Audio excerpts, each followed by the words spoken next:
For the sign of Gemini, hello and welcome to my channel. Just remember the bottom cards are paired with the top cards. I'll be going through the past, present, challenge, and outcome. So Gemini, in the recent past, we have the Three of Wands. Now your romantic relationships, they're more than likely to be going well. But that would have been only if your partner was willing to treat you as an equal. If they were not, it probably was time to move on. After you made your complaints and position clear, probably a time to move on.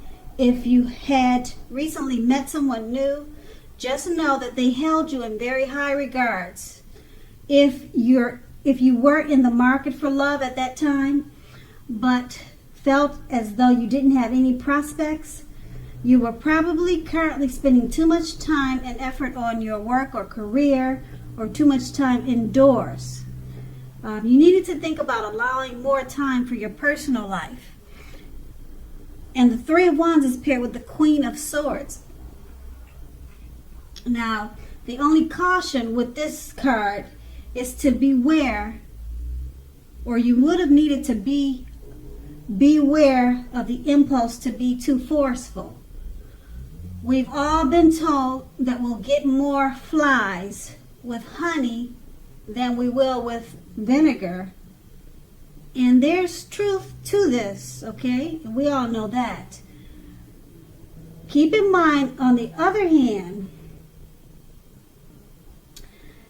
your mother or a mother-like figure was a part of your situation in the recent past.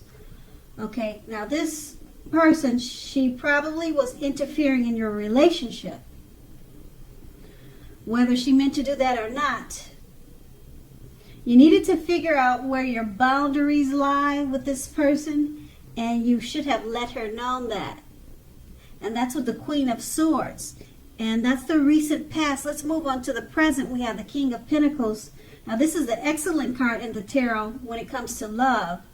Someone may come along and absolutely sweep you right off your feet.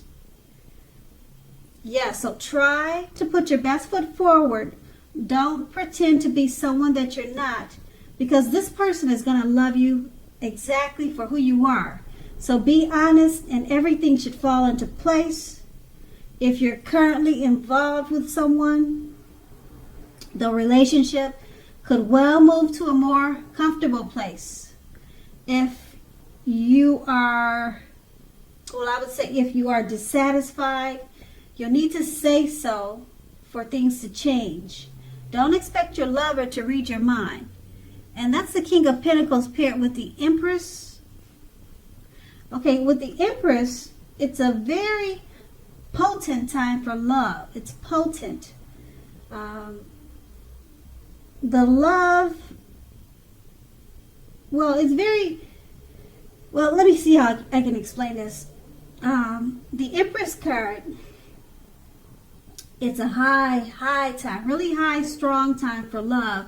And you could find that, I would say men and women, male and female, they'll suddenly find you more attractive, both in terms for friendship and for romance.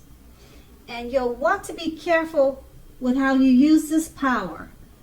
Don't underestimate its potency. If you're single and you're looking, then this is a time when love, true love that is, could very well come your way now. In fact, if you're single and not looking, then true love may seek you out anyway. Committed relationships often become sweeter and deeper and truer under the influence of the Empress. And with these two cards paired together, there are really two great cards in the tarot for love and relationships. Now keep in mind, the King is about someone coming to sweep you off your feet. So you need to be ready and put your best foot forward, because it's paired with the Empress. There's a lot of people that are going to find you suddenly attractive, both men and women. They'll want your friendship and romance at this time. Okay? So just don't underestimate the power that you have right now. Okay, because true love is definitely on the horizon, and you'll have many options.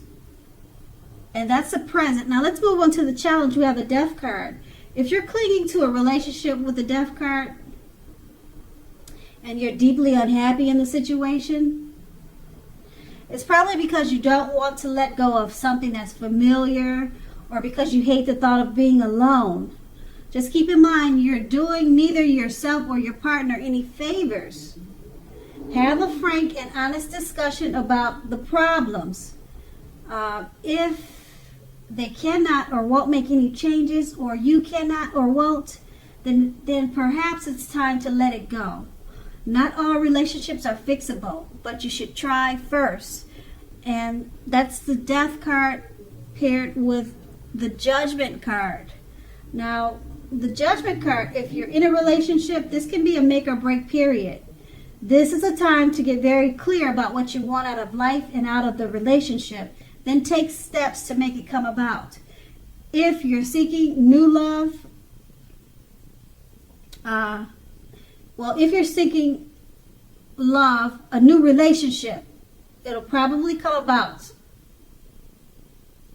in the near future or soon, okay? So you need to take steps to make sure that you're not jumping to conclusions, positive or negative, about the new love or new relationship, and vice versa. You're going to have to keep in mind that slow and steady is going to win the race, okay? And with these two cards paired together, the Death card, you're clinging on to something because you don't want to be alone. You're afraid of letting go of something that you're familiar with. It's paired with the Judgment card. It's a make or break period. Get very clear and specific what you want out of life and the relationship. It's not the end of the relationship, but it's going to take work to keep it, okay? And it's a make or break period. It's not the end, okay? It just has to take work at this time. Take steps to make sure that it's going to last and it's going to maintain. And that's going to be the challenge. Now we move on to the outcome. We have the Wheel of Fortune. The Wheel of Fortune. Okay, it is possible that a relationship needs to be renegotiated. Or it's possible, well, I would say, or probably, it's no longer going to suit your needs. Well, it's not fitting your needs for some reason. This does not mean if you are in a committed relationship that it's over. It does not mean that. But only that you'll need to take action to make sure it makes it. Talk about how you're feeling. That's your best bet. If you're looking for friendship or relationship, first get very clear. Very clear on exactly who and what you're looking for. Then get out there and socialize. Whether that's online or by allowing friends to introduce you to someone that's right for you. And it's paired with the Five of Swords. Now, unfortunately, when the Five of Swords appears in a reading, as you can see in the picture, it clearly shows that conflict is near. Things may not work out as you hoped with a love relationship. Think calmly and carefully about what your deal breakers are in a relationship. Be honest with yourself first, then be honest with your lover, and accept any reality. Okay, so with these two cards paired together, the Wheel of Fortune, the relationship, it has to be renegotiated. Okay, it's probably not suiting the needs of you or your lover. So you need to renegotiate it to make it work. It's going to require both of you to take action, okay? Just like the challenge was. You're still stuck in taking action to make the relationship work, okay? Talk about how you're feeling. That's going to be your best bet. Get very clear and specific on your needs. and your wants, and hopefully your partner will communicate with you in the same way. Like I said, the Wheel of Fortune, conflict is near. The Wheel of Fortune is saying that it's a make or break, so it's not doomed, it's not over. But just like the challenge, pretty much the same thing. You're going to have to put in effort to make sure that it makes it. And that's going to be the outcome. So Gemini, I hope this resonates. As you know, general readings, they don't always resonate with everyone. Then again, if you like this reading, please like, subscribe, leave a comment if that's what you like to do. I thank you so very much for watching, and have a great day.